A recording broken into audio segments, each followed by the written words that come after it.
Everyday boys and girls, आप लोगों को प्रकाश के धुआं से क्या तात्पर्य है उसके बारे में समझाने जा रहे हैं। तो प्रकाश धुआं से हम लोग क्या समझते हैं, क्या तात्पर्य है। तो देखा जाए तो हाइगेंस ने के तरंगों पर प्रकाश चलते हैं, हाइगेंस ने कहा था।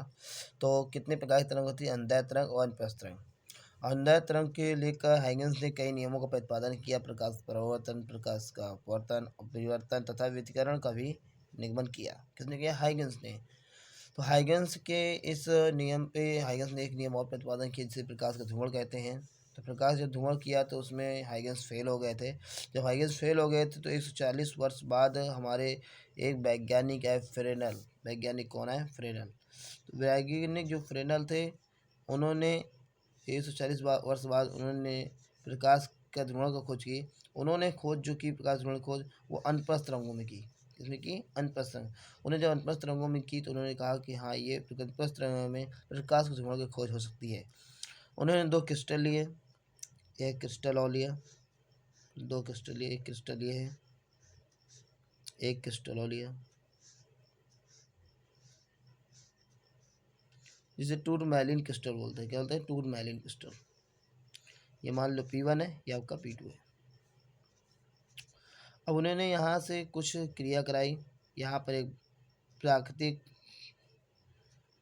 प्रकाश रखा, प्राकृतिक प्रकाश रखा। उस प्रकाश में जब वो प्रकाश गति कर रहा था तो प्रकाश तो चारों दिशा में गति करेगा, चारों दिशा में गति करते जा रहा था। जैसे ही इसमें टकराएगा प्रकाश तो वो प्रकाश इससे होकर यहाँ से निकलेगा।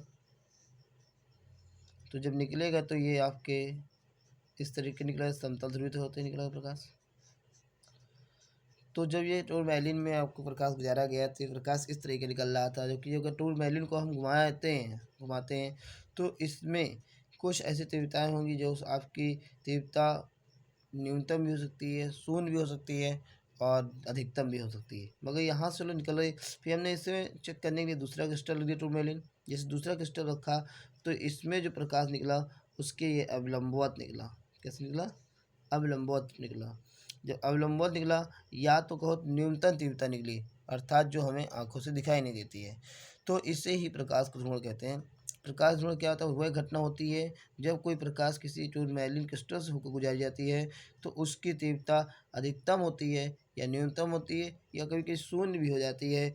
उस क्रिया को या उस प्रक्रिया को प्रकाश का ध्रुवण कहते हैं। तथा पहली क्रिस्टल को टूरमैलिन क्रिस्टल घुमाते समय जो आपकी प्रकाश बनता है वो आपका समतल ध्रुवित प्रकाश होता है। ये समतल ध्रुवित प्रकाश है बेटा, समतल। कौन सा है? समतल ध्रुवित प्रकाश है। ठीक, इस तरीके यहाँ जो ध्रुव आपका प्रकाश निकला वो शून्य है। तो इसे कहते हैं आपका प्रकाश का ध्रुवण कहते हैं। जय हिंद, जय भारत।